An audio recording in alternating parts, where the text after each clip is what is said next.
Hi friends, ఈ వీడియోలో మనం ఫిజికల్ సైన్స్కి సంబంధించి బ్లూ ప్రింట్ మరియు మోడల్ పేపర్స్ 2025-26కి సంబంధించి విడుదలవ్వడం జరిగింది. వీటిని అనలైజ్ చేద్దాం. ఈ వీడియోలో ముఖ్యంగా 8 మార్క్స్, 4 మార్క్స్, 2 మార్క్స్కు సంబంధించి కొన్ని ప్రశ్నలను మనం అనలైజ్ చేసే ప్రయత్నం చేద్దాం. దీని ద్వారా మనకు ఫైనల్ పేపర్ ఎలా ఉంటుంది, ఇంపార్టెంట్ క్వశ్చన్స్ ఏంటి అనే విషయం అండర్స్టాండ్ అయ్యేదానికి అవకాశం ఉంది. ఓకే, మొదటగా వచ్చిన మార్పుల్ని గమనిస్తే గతంలో అకాడమిక్ స్టాండర్డ్స్ ఉండేటి, అంటే conceptual understanding, making hypothesis, asking questions, తర్వాత diagrams, daily life uses, experiments, ఇలా అకాడమిక్ స్టాండర్డ్స్ ఉండేవి. వాటిని కాస్త ఈ సంవత్సరం చూడండి, knowledge, understanding, application, analysis, evaluation, creation లాగా మార్చడం జరిగింది. ఇవంటే ఏందో కూడా మనం చూద్దాం. అంతకన్నా ముందు ఎన్ని స్ట్రక్చర్ ఎలా ఉందంటే గతంలో లాగే ఉంది. అంటే 1 మార్క్కి 8 వస్తాయి, తర్వాత 2 మార్క్స్వి 3 ప్రశ్నలు, 4 మార్క్స్వి 3 questions, 8 మార్క్స్వి 3 questions.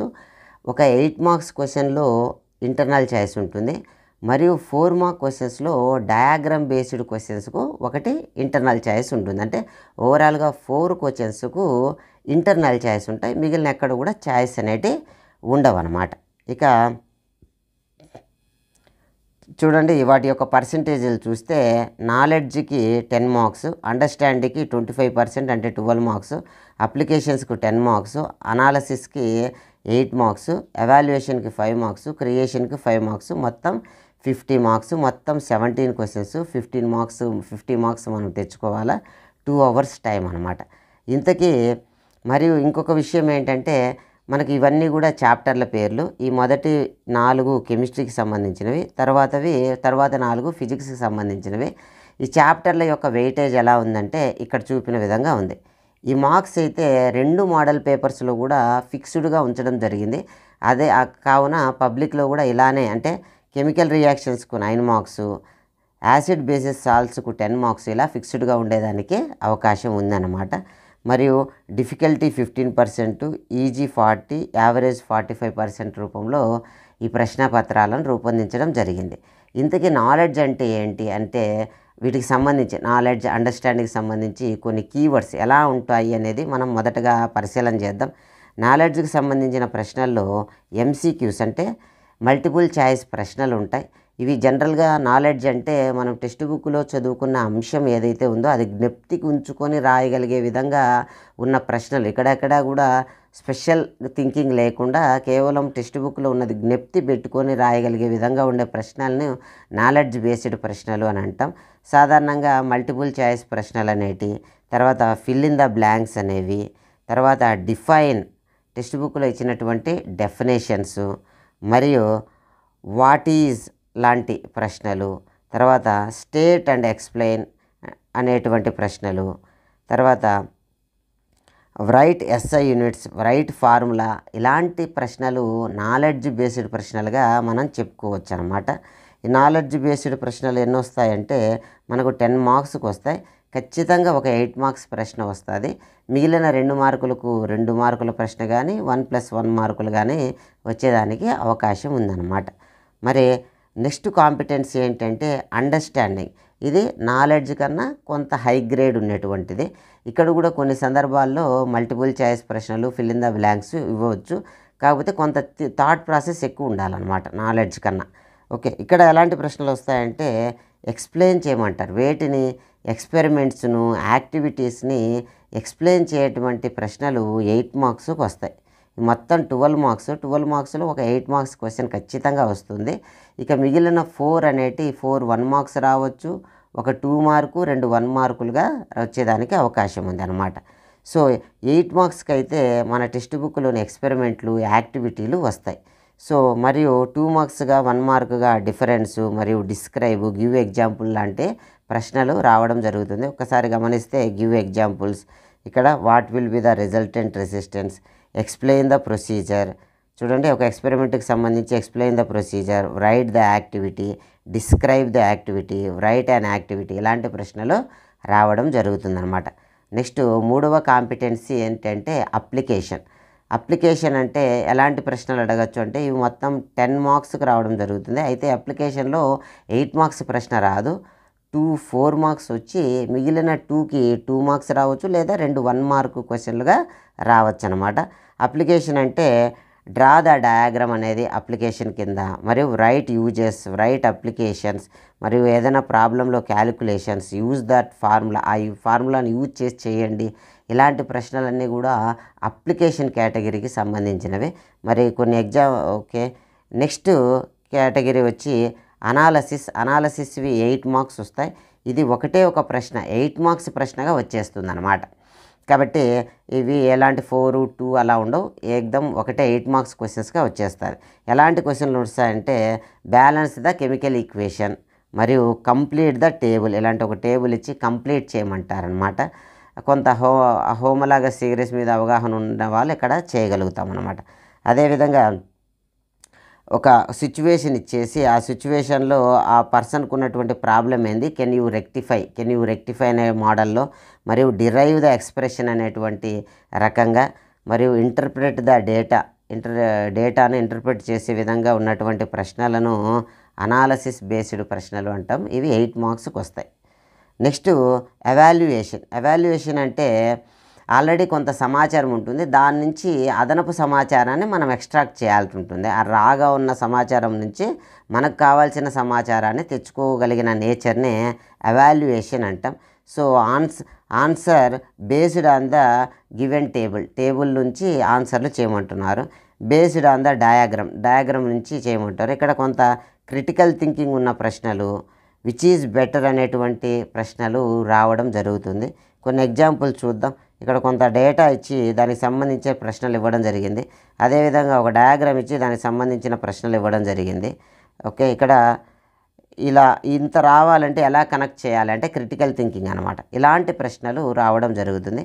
Next last and final competency creation. మరి క్రియేషన్ అంటే ఏం చేస్తారు అంటే ఇక్కడ మొత్తం 5 మార్క్స్కి రావడం జరుగుతుంది. ఒక్కటి ఖచ్చితంగా 2 మార్క్స్ వస్తాయి. ఒక 2 మార్క్స్ వచ్చి ఇంకొకటి 2 + 1 మార్క్స్గా రావచ్చు, లేదా ఒక 2 మార్కు మిగిలిన 3 కూడా 1 మార్కులుగా రావచ్చు అనమాట క్రియేషన్లో. ఇందులో సాధారణంగా ఎలాంటి ప్రశ్నలు వస్తాయంటే ప్రిడిక్ట్ చేయండి, వాట్ హ్యాపెన్, పలానా జరిగితే ఏం జరగచ్చు, రీరైట్ ద రియాక్షన్, ఒక రియాక్షన్ జరిగిన తర్వాత అందులో కాంపోనెంట్స్ చెప్పి రియాక్షన్ జరిగిన తర్వాత ఎలాంటి అవుట్పుట్ వస్తుంది, దానికి సంబంధించిన రియాక్షన్ రాయమని ఈక్వేషన్స్ రాయమనొచ్చు అనమాట. సరే, ఇలా మొత్తం 17 ప్రశ్నల్లో 88 మార్క్స్ క్వశ్చన్లను మొదటగా మనం అనలైజ్ చేసే ప్రయత్నం చేద్దాం. 15th question, 16th question, 17th question అనేవి 8 మార్క్స్ ప్రశ్నలు. ఇవి దేని బేస్ మీద, ఏ కాంపిటెన్సీ బేస్ మీద ఆధారపడి వస్తున్నాయంటే అండర్స్టాండింగ్, అంటే ఎక్స్పెరిమెంట్లు మరియు యాక్టివిటీలను ఎక్స్ప్లెయిన్ చేయమనేటువంటి కేటగిరీకి సంబంధించినటువంటి ప్రశ్నలు రావడం జరుగుతుంది. సో ఇక్కడ 17A 17B అంటే 2 ఇంటర్నల్ చాయిస్ కదా, AB అని ఇవ్వకుండా 17లోనే పైన క్వశ్చన్ కింద క్వశ్చన్ వచ్చి R అని వస్తుంది. ఇందులో పైన ఉన్న క్వశ్చన్ ఎక్కడ ఇస్తున్నారు అంటే magnetic effects and electrical current అనమాట. లాస్ట్ చాప్టర్ నుంచి ఇవ్వడం జరుగుతుంది. ఒక్కసారి మనము ఇక్కడ ఇచ్చినటువంటి బ్లూ ప్రింట్ను కూడా మనం పరిశీలన చేస్తే క్వశ్చన్ బ్లూ ప్రింట్ 1లో కనుక గమనిస్తే చూడండి, ఇక్కడ 8 మార్క్స్ ఉన్నాయి. ఈ 8 మార్క్స్లో ఓకే గమనించండి, ఇక్కడ ఇక్కడ ఇవ్వడం జరిగింది అనమాట. ఏదైతే ఎల్లో కలర్ ఉందో అవన్నీ 8 మార్క్స్. సో ఇక్కడ ఇవ్వడం జరిగింది. అదేవిధంగా రెండవ క్వశ్చన్లో మోడల్ పేపర్లో కూడా ఇక్కడ 8 మార్క్స్ ఇవ్వడం జరిగింది. కాబట్టి పబ్లిక్లో కూడా 17th క్వశ్చన్ ఒకటి ఫిజిక్స్ వైపున, ఒకటి కెమిస్ట్రీ వైపున వస్తుంది. ఆ ఫిజిక్స్ వైపున వచ్చేది ఎక్కడ వచ్చేదానికి మ్యాక్సిమం పాజిబిలిటీ ఉంది అంటే మ్యాగ్నెటిక్ ఎఫెక్ట్స్ అంటే ఎలక్ట్రికల్ ఫీల్డ్ చాప్టర్ నుంచి రావడానికి అవకాశం ఉంది. ఎందుకంటే మనకు 2 మోడల్ పేపర్స్లో కూడా అదే రకంగా ఇవ్వడం జరిగిందనమాట.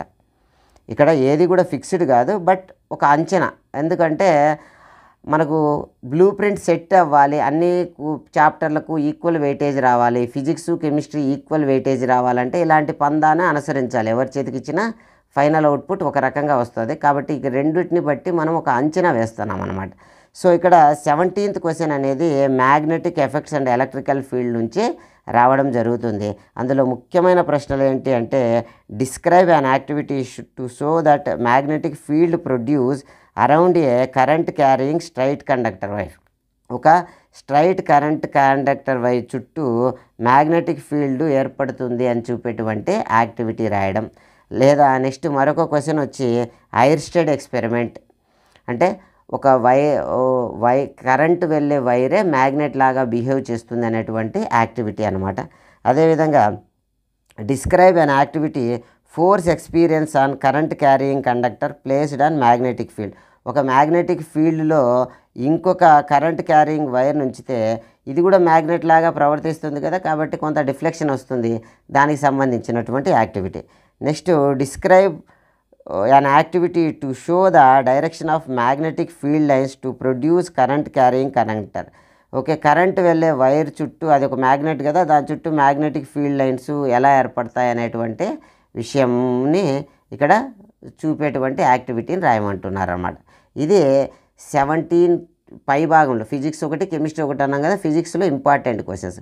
మరి కెమిస్ట్రీలో రావడానికి పాజిబిలిటీ ఆ 2 మోడల్ పేపర్లు గమనిస్తే రావడానికి పాజిబిలిటీ ఉన్నటువంటి 2 అంశాలు చాప్టర్లు ఏంటంటే మెటల్స్ అండ్ నాన్ మెటల్స్ మరియు యాసిడ్ బేసిస్ సాల్ట్స్. వీటికి సంబంధించినటువంటి ముఖ్యమైన ప్రశ్నలను మనం పరిశీలన చేద్దాం. ఓకే, మొదటగా మెటల్స్ నాన్ మెటల్స్లో explain the experimental procedure to investigate the conditions under iron rust. 3 test ట్యూబుల్లో నెయిల్స్ తీసుకున్నటువంటి ఇంపార్టెంట్ది విషయము ఆ ల్యాబ్ యాక్టివిటీ అన్నమాట. Next describe an activity on metal react with water. Metals వాటర్తో ఎలా రియాక్ట్ అవుతాయి అనేది. తర్వాత how do metal react with solutions of other metal salts describe an activity అనేటువంటిది. ఇవి మెటల్స్ నాన్ మెటల్స్లో ముఖ్యమైన యాక్టివిటీస్.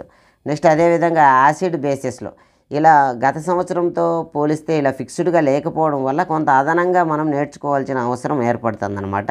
సో అందులో భాగంగానే యాసిడ్ బేసిస్ కూడా మనం పరిశీలన చేస్తే right an activity to show that reaction of acid with metals అనమాట. ఇక్కడ నేర్చుకోవడం ద్వారా మనకు డయాగ్రామ్స్లో కూడా హెల్ప్ అవుతాయి అలా అనమాట. ఓకే, ఇది తర్వాత write an activity to show acid solution water conduct electricity. Acid solutions కలిపినటువంటి వాటరు ఎలక్ట్రిసిటీని కండక్ట్ చేస్తుంది. Write an activity how do metal carbonates and metal hydrogen carbonate react with acids. Metal కార్బొనేట్లు బైకార్బొనేట్లు యాసిడ్తో ఎలా రియాక్ట్ అవుతాయి అనేటువంటి ప్రశ్న 17th క్వశ్చన్లో A-B ప్రశ్నలను మనము గమనించడం జరిగింది బ్లూ ప్రింట్ దృష్ట్యా. నెక్స్ట్ 15th క్వశ్చన్గా 15th 16th కాంబినేషన్గా ఒకే రకంగా ఇవ్వడం లేదు ఫిక్స్డ్గా. 15th క్వశ్చన్ అనేది నాలెడ్జ్ బేస్డ్ ప్రశ్నగా ఇస్తే 16th క్వశ్చన్ అనాలసిస్ బేస్డ్ ప్రశ్నలుగా ఇస్తున్నారు. ఇది ఒక పాజిబిలిటీ. రెండవ పాజిబిలిటీ ఏంటంటే ఒకవేళ 15th క్వశ్చన్ అనేది అనాలసిస్ బేస్డ్ ప్రశ్న అయితే 16th క్వశ్చన్ అనేది నాలెడ్జ్ బేస్డ్ ప్రశ్నగా ఇవ్వడం జరుగుతుంది. ఏదేమైనా 15th క్వశ్చన్ అనేది ఫిజిక్స్ బై ఫిజిక్స్ ప్రశ్న, 16th క్వశ్చన్ అనేది కెమిస్ట్రీ బై కెమిస్ట్రీ ప్రశ్న. మరి 15th క్వశ్చన్లో రావడానికి పాజిబిలిటీ ఉన్నటువంటి చాప్టర్స్ వచ్చే చాప్టర్లు ఏంటంటే 15th ఏ ప్రశ్న human I and colourful world నుంచి, 15th బి ప్రశ్న ఎలక్ట్రిసిటీ నుంచి రావడం జరుగుతుంది. అందులో ప్రశ్న అడిగే విధానం అనేది నాలెడ్జ్ బేస్ అయితే ఒక రకంగా, అనాలసిస్ బేస్ అయితే ఒక రకంగా ఉంటుంది. నాలెడ్జ్ బేస్ అయితే నేరుగా వాట్ ఈజ్ మయోపియా ఇలా ఉంటుందన్నమాట. అదే అనాలసిస్ అయితే పలానా రవి అనే కుర్రాడు క్లాస్లో కూర్చున్నాడు, ఆ అబ్బాయికి దూరంగా ఉండేటి బోర్డు సరిగా కనిపించడం లేదు, నోట్స్ బాగానే కానొస్తుంది, ఆయనకున్నటువంటి ప్రాబ్లం ఏంటి, ఇలా కొంత డిస్క్రిప్షన్ బేస్డ్గా ప్రశ్న ఉంటే దాన్ని అనాలసిస్ అంటాం. సేమ్ కాన్సెప్ట్నే మనము అనాలసిస్ బేస్డ్ ప్రశ్నగా అడగచ్చు, నాలెడ్జ్ బేస్డ్ ప్రశ్నగా అడగచ్చు. బట్ ఓవరాల్గా ఈ చాప్టర్ నుంచి వస్తాయి కాబట్టి మనం కొంత అందాజు వేసుకొని అది ఓవరాల్గా అది మయోపియాకి సంబంధించింది, దూరంటి కనిపించడంలే మయోపియా, దగ్గరటి సరిగా కనిపించడంలే హైపర్మెట్రోపియా, ఇలా మనకు కొంత అందాజు వేసుకొని నేరుగా వస్తే సమస్య లేదు. కొంత మార్పు జరిగినప్పుడు కూడా మనం గుర్తుపట్టేటువంటి ఎబిలిటీని పెంచుకోవాల్సిన అవసరం ఉంది. ఏదేమైనా 15th ఏ క్వశ్చన్లో మయోపియా గురించి మరియు కరెక్షను, తర్వాత hypermetropia problem, correction, formation of rainbow ఈ ప్రశ్నల్లోంచి మనకు వచ్చేదానికి మ్యాక్సిమం పాజిబిలిటీ ఉంది. అదేవిధంగా 15th బి క్వశ్చన్ నుంచి ఏమొచ్చేదానికి పాజిబిలిటీ ఉందంటే define electrical current, potential difference, Ohm's law, electric power, ఇలా నాలెడ్జ్ బేస్డ్గా ఉన్నప్పుడు ఇలా ప్రశ్న వచ్చేదానికి అవకాశం ఉంది. నెక్స్ట్ అనాలిసిస్లో అయితే మీరు ఇంట్లో ఎలా వాడుకుంటారో ఆ కనెక్షన్కి సంబంధించినటువంటి జనరల్ ఈక్వేషన్ రాబట్టండి. ఇలాంటి క్వశ్చన్లు అడిగేదానికి అవకాశం ఉంది. ఒక ఫంక్షన్లో ఎలాడదీసిన బల్బులకు ఉన్న రెసిస్టెన్స్ ఏ విధంగా ఉంటుంది, ఇలా డైలీ లైఫ్లో కొంత అనలైజ్డ్గా అడిగితే దాని అనాలిసిస్, లేదుగా నేరుగా ప్యారలల్ రెసిస్టర్లు ఉన్నాయి వాటిని కనెక్షన్ చేస్తే రిజల్టెంట్ రెసిస్టెన్స్ ఎంత అని ప్రూవ్ చేయమని అడిగితే ఇలాంటి ఆన్సర్ మనం రాయవలసి వచ్చింది. ఓవరాల్గా ఇంపార్టెంట్ క్వశ్చన్స్ ఏంటి అంటే వీటిని డిఫైన్ చేయడం, ప్యారలల్ కనెక్షన్, సిరీస్ కనెక్షన్ యొక్క జనరల్ ఫార్ములాలు 15A మరియు 15Bకి సంబంధించినటువంటి ముఖ్యమైన ప్రశ్నలు. మరి 16th క్వశ్చన్లో 8 మార్క్స్ క్వశ్చన్లో 2 మోడల్ పేపర్ల దృష్ట్యా వస్తున్నటువంటి చాప్టర్లు ఏంటి అంటే chemical reactions and equations, carbon and it's compounds అనేటి ఆల్టర్నేట్గా ఒకటి A-Bగా రావడం జరుగుతుంది. వీటిలో ముఖ్యమైన ప్రశ్నలు ఏంటి అని అంటే type of chemical reactions with example each అనమాట. ఒక 4 రకాలు ఉన్నాయి. 4 రకాల్లో ప్రతిదానికి జనరల్ ఈక్వేషన్, ఒక స్పెసిఫైడ్ ఈక్వేషన్, అదంటే ఏంటి, కాంబినేషన్ అంటే ఏంది, డిస్ప్లేస్మెంట్ అంటే ఏంది, డబుల్ డిస్ప్లేస్మెంట్ అంటే ఏంది, డీకంపోజిషన్ అంటే ఏంది, ఇలా అనమాట. Next balance the following chemical equations. కొన్ని ఈక్వేషన్స్ ఉంటాయి, వాటిని బ్యాలెన్స్ చేయాలి. బ్యాలెన్స్ చేయడం అనేది తప్పనిసరిగా నేర్చుకోవాల్సిన ఒక అంశం అన్నమాట. మనం ఫ్యూచర్లో ఎలా ఈజీగా చేయాలనేది కూడా మనం వీడియోలో ఆల్రెడీ చేసి ఉన్నాం. ఒక్కసారి ఛానల్ని పరిశీలన చేయండి. Next explain the following terms. ఒకవేళ ఈ 16th నాలెడ్జ్గా వస్తే అలాంటప్పుడు ఇలాంటి ప్రశ్న ఎదురవుతుంది. ఓకే, నెక్స్ట్ చాప్టర్, దీనికి సంబంధించి నెక్స్ట్ చాప్టర్ ఏంటి, కార్బన్ అండ్ ఇట్స్ కాంపౌండ్స్కి సంబంధించి ముఖ్యమైన ప్రశ్నలు ఏంటంటే state and explain the cleaning action of soap అని అడగచ్చు. Next explain the properties of soap and detergent అని అడగచ్చు అనమాట. ఇది నాలెడ్జ్ బేస్డ్గా అడిగితే. ఒకవేళ అనలైజ్డ్ బేస్డ్గా అడిగితే ఇలా ఒక టేబుల్ ఇచ్చి దాన్ని కంప్లీట్ చేయమంటారు. ఇది హోమోలోగస్ సిరీస్ మీద అవగాహన ఉన్న వాళ్ళు మనం చేయగలుగుతాం. వాటి యొక్క జనరల్ ఫార్ములా ఆల్కేన్ అంటే CnH2n+2 అని, ఆల్కీన్ అంటే CnH2n అని, ఆల్కైన్ అంటే CnH2n-2 అని, ఇలా జనరల్ ఫార్ములా మీద అవగాహన ఉంటే వాటి ప్లేసుల్లో 2, 3, 4 ఇలా ఇక్కడ చెప్పినటువంటి కార్బన్ల సంఖ్యను n ప్లేస్లో ఉంచి రాస్తే వాటి ఫార్ములాలు రావడం జరుగుతుంది. అదేవిధంగా ఫంక్షనల్ గ్రూప్స్ మీద కూడా మనకు అనలైజ్డ్ బ్రేషల్ ప్రశ్నలు అడగచ్చు. ఆల్కహాలు, ఆల్డిహైడు, కీటోను, తర్వాత కార్బాక్సిలిక్ యాసిడ్, ఇలా ఫంక్షనల్ గ్రూప్కి సంబంధించినటువంటి ప్రశ్నలను 16th క్వశ్చన్గా రాయొచ్చు. ఈ విధంగా మనం 17th, 16th, 15th క్వశ్చన్లను నేర్చుకోవడం జరిగింది. ఇక క్వశ్చన్ పేపర్లో నెక్స్ట్ ముఖ్యమైన అంశాలు 4 మార్కుల ప్రశ్నలు. 4 మార్కుల ప్రశ్నలు 12th question, 13th question, 14th question. ఈ 12th క్వశ్చన్లో చాయిస్ వస్తుంది. ఇది ఒక డయాగ్రామ్ బేస్డ్ ప్రశ్న. 13th క్వశ్చన్ అనేది కూడా 12thలో చాయిస్ ప్రశ్న ఏది ఉంటుందో చూడండి, గమనించండి. పాజిబిలిటీ 1 వచ్చి 12th ఏలో ఉన్న క్వశ్చను లైట్కి సంబంధించిన రే డయాగ్రామ్స్ వస్తాయి. లైట్ చాప్టరు కేవలము 8 మార్క్స్ ప్రశ్నలు రావు, ఇలా 4 మార్క్స్ ప్రశ్నలే రావడం జరుగుతుంది. అందులోంచి 8 marks Rao. Human I, electricity మరియు ఎలక్ట్రోమాగ్నెటిజం వీటిలోంచి వస్తున్నాయి. కాబట్టి దీనికి 8 మార్క్స్ వచ్చేదానికి పాజిబిలిటీ లేదనమాట. కాబట్టి ఇలా ఈ డయాగ్రామ్ ఖచ్చితంగా వస్తుంది. అది మిర్రర్స్ మీద వస్తుందా, లెన్స్ మీద వస్తుందా అనేది మనం ప్రాక్టీస్ చేయాలి.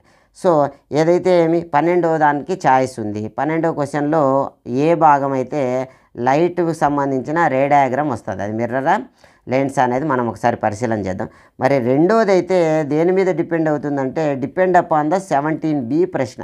17th క్వశ్చన్లో బి ప్రశ్న గాన మెటల్స్ నాన్ మెటల్స్కి సంబంధించిన ప్రశ్న అయితే ఇక్కడ డయాగ్రామ్ అనేది యాసిడ్ బేసిస్ సాల్ట్స్కు సంబంధించిన ప్రశ్నగా వస్తుంది.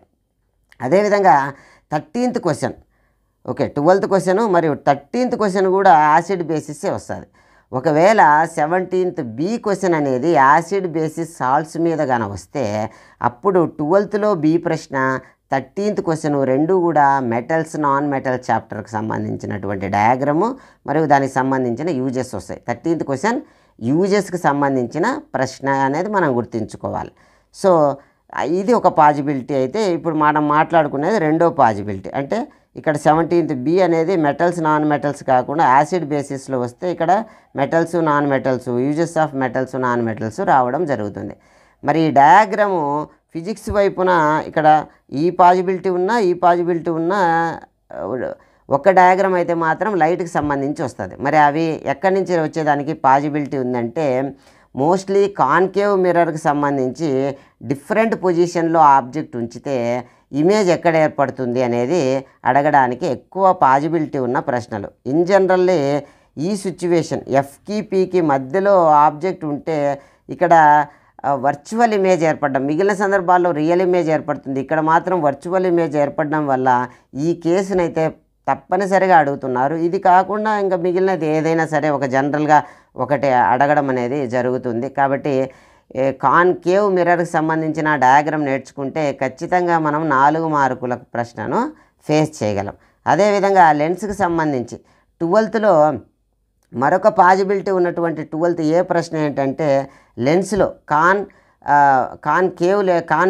కాన్వెక్స్ లెన్స్లో డిఫరెంట్ పొజిషన్స్లో ఆబ్జెక్ట్ ఉంచితే ఇమేజ్ ఎక్కడ ఏర్పడుతుంది అనేది కూడా ఇక్కడ కూడా ఈ పర్టికులర్ సిచ్యువేషన్ అనేది చాలా ఇంపార్టెంట్ విషయంగా మనం చెప్పుకోవచ్చు. ఓకే, ఈ విధంగా డయాగ్రామ్స్ మనం నేర్చుకుంటాం. అయితే ఇప్పుడు 12th Bలో రావడానికి పాజిబిలిటీ ఉన్నటువంటి ప్రశ్నలు కనుక మనం గమనిస్తే, ఒకటి మెటల్స్ నాన్ మెటల్స్లో డయాగ్రామ్ వస్తే యూజెస్ కూడా మెటల్స్కి సంబంధించిన యూజెసే అడుగుతారు. 2 కూడా 4 మార్కులు ఒకే చాప్టర్ నుంచి వస్తాయి. ఓకే, మరి మెటల్స్ నాన్ మెటల్స్లో ముఖ్యమైన డయాగ్రామ్స్ ఏమున్నాయి అంటే ఇక్కడ ఈ రియాక్టివిటీ, ఎక్కువ రియాక్టివిటీ దేనికి ఉంది, తక్కువ రియాక్టివిటీ దేనికి ఉంది అని చూపేటువంటి డయాగ్రామ్.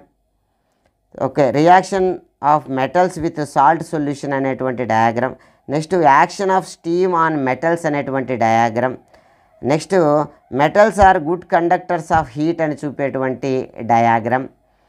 నెక్స్ట్ చూడండి 3 నైల్స్ రస్ట్ పడ్డానికి మనకు ఎయిర్ మరియు మాయిశ్చర్ 2 కూడా ఎసెన్షియల్ అని చూపేటువంటి డయాగ్రామ్. నెక్స్ట్ యాసిడ్ బేసిస్ సాల్ట్స్లో గాన మనకు డయాగ్రామ్ గాన వస్తే అక్కడ పాజిబిలిటీ ఏముందంటే reaction of zinc granules with dilute sulphuric acid లేదా డైల్యూట్ HCl అనమాట. దీంతో రియాక్ట్ అయినప్పుడు ఉన్నటువంటి డయాగ్రామ్ అడగడానికి పాజిబిలిటీ ఉంది. లేదు, next passing carbon dioxide gas through calcium hydroxide కానీ, లేదా ఓకే ఇక్కడ సోడియం కార్బోనేట్ లేదా బైకార్బోనేట్ అనేది యాసిడ్లతో రియాక్ట్ అయితే ఎలా ఉంటుంది అనేటువంటి ప్రశ్న కానీ, లేదా చూడండి acid solution in water conduct electricity అనేటువంటి డయాగ్రామ్ కానీ, ఈ డయాగ్రామ్ కానీ ఇలా అడుగుతారు. ఇది ఒక 12th ఏ అనేది మిర్రర్ కానీ లెన్స్ కానీ అడుగుతారు. 12th Bలో మెటల్స్ నాన్ మెటల్స్లో కానీ లేదా యాసిడ్ బేసిస్ సాల్ట్స్లో కానీ డయాగ్రామ్ వస్తుంది. ఒకవేళ యాసిడ్ బేసిస్ సాల్ట్స్లో డయాగ్రామ్ వస్తే 13th క్వశ్చన్లో యూజెస్ కూడా యాసిడ్ బేసిస్ సాల్ట్స్లోనే వస్తాయి. వాటి యొక్క యూజెస్ అడుగుతారు. జనరల్లీ వేటి యొక్క యూజెస్ అడగడానికి ఎక్కువ పాజిబిలిటీ ఉంది అంటే ఇది యాసిడ్ బేసిస్ సాల్ట్స్కు చాలా ఫెమిలియర్ డయాగ్రామ్ కానీ యూజెస్ కానీ అడగడానికి ఈ చాప్టర్ నుంచి స్కోప్ ఎక్కువ ఉంది కాబట్టి ఈ చాప్టర్ని పిక్ చేసుకోవడానికి మోస్ట్ పాజిబిలిటీ ఉంది. యూజెస్ ఏమడుగుతారంటే బ్లీచింగ్ పౌడర్కి సంబంధించిన యూజెస్, తర్వాత వాషింగ్ సోడా, బేకింగ్ సోడా, వీటికి సంబంధించినటువంటి యూజెస్ అడిగేదానికి ఎక్కువ పాజిబిలిటీ ఉంది. అదే మెటల్స్ నాన్ మెటల్స్లో అయితే uses of metals, uses of non metals అడిగేదానికి పాజిబిలిటీ ఉంది. ఈ విధంగా మనము 12th క్వశ్చన్ను మరియు 13th క్వశ్చన్ను మాట్లాడుకోవడం జరిగింది. ఇప్పుడు 14th క్వశ్చన్ ఒకసారి మనం పరిశీలన చేద్దాం. 14th క్వశ్చన్ అనేది ఎవాల్యుయేషన్కి సంబంధించిన ప్రశ్న. ఇది ఖచ్చితంగా లైట్ నుంచి వస్తుంది. ఎందుకంటే లైట్ చాప్టర్ 8 మార్క్స్ ఇవ్వడం లేదు. మనం ఆ చాప్టర్కి సంబంధించిన వెయిటేజీని ఫుల్ఫిల్ చేయడం కోసం ఈ విధమైనటువంటి ప్రశ్నలు అడుగుతారు. అంటే ఆల్రెడీ కొంత రా డేటా అనేది ఇవ్వడం జరుగుతుంది. ఆ డేటాను చూసి మనం కింద ఉన్న ప్రశ్నలకు ఆన్సర్ చేయాలి. ఇలాంటి విధానాన్నే మనం గతంలో టేబుల్ బేస్డ్ క్వశ్చన్స్ అనేవాళ్ళము. ఇప్పుడైతే దాన్ని ఎవాల్యుయేషన్ అంటున్నాము. ఇక్కడ మనకు తెలియాల్సిన అంశం ఏంటి అంటే ఇక్కడ స్పీడ్ మీద రిఫ్రాక్టివ్ ఇండెక్స్ మీద అడుగుతున్నారు. జనరల్లీ రిఫ్రాక్టివ్ ఇండెక్స్ అనేది speed of light in that medium అనేది ఇన్వర్స్లీ ప్రపోర్షనల్గా ఉంటుంది. ఓకే, రిఫ్రాక్టివ్ ఇండెక్స్ కన్నా ఎక్కువ ఉంది అనుకుంటే ఆ మీడియంలో స్పీడ్ ఆఫ్ లైట్ తక్కువ ఉంటుంది. ఒకవేళ రిఫ్రాక్టివ్ ఇండెక్స్ తక్కువ ఉంటే ఆ మీడియంలో స్పీడ్ ఆఫ్ లైట్ ఎక్కువ ఉంటుంది. సో దాన్ని బట్టి ఇక్కడ రిఫ్రాక్టివ్ ఇండెక్స్ చాలా ఎక్కువ ఉంది కాబట్టి ఈ మీడియంలో స్పీడ్ ఆఫ్ లైట్ తక్కువగా ఉంటుంది. ఇక్కడ రిఫ్రాక్టివ్ ఇండెక్స్ తక్కువ ఉంది కాబట్టి ఈ మీడియంలో స్పీడ్ ఆఫ్ లైట్ ఎక్కువగా ఉంటుంది అనే విషయాన్ని బట్టి మనం ఆన్సర్ చేయొచ్చు. అదేవిధంగా ప్రపోర్షనాలిటీ తీసేస్తే ఒక కాన్స్టెంట్ వస్తుంది, n = c/v. c అనేది speed of light in vacuum, దాని వాల్యూ 3 × 10⁸. వీటిని బేస్ చేసుకొని మనము ఆన్సర్ చేయవచ్చు అనమాట. అదేవిధంగా ఇక్కడ ఒక డయాగ్రామ్ ఇవ్వడం జరిగింది. దీన్ని చూసి ఏది రేరర్ మీడియం, ఏది డెన్సర్ మీడియం. డెన్సర్ మీడియం అంటే అన్నీ డౌన్గా ఉంటాయి, డెన్సర్ మీడియంలో అన్నీ డౌన్గా ఉంటాయి, రేరర్ మీడియంలో అన్నీ రైజ్గా ఉంటాయి. ఇక్కడ చూస్తే ఇక్కడ యాంగిల్ ఎక్కువ ఉంది, ఇక్కడ యాంగిల్ తక్కువ ఉంది కాబట్టి ఇది డెన్సర్ మీడియం, ఇది రేరర్ మీడియం. ఇక్కడ ఈ యాంగిల్ ఎక్కువ ఉంది, ఈ యాంగిల్ అంతకన్నా ఎక్కువ ఉంది. సో ఇది రేరర్ మీడియము, ఇది డెన్సర్ మీడియం. ఇలా ఆ బెండింగ్ని బట్టి మనం ఏది రేరర్ మీడియం, ఏది డెన్సర్ మీడియం అని గుర్తించి రెస్పెక్టివ్ ఆన్సర్ని చేసేదానికి పాజిబిలిటీ ఉంది. కొంత సాధన చేస్తే చాలా ఈజీగా ఎఫర్ట్లెస్గా మనము ఆన్సర్ చేయవచ్చు అనమాట.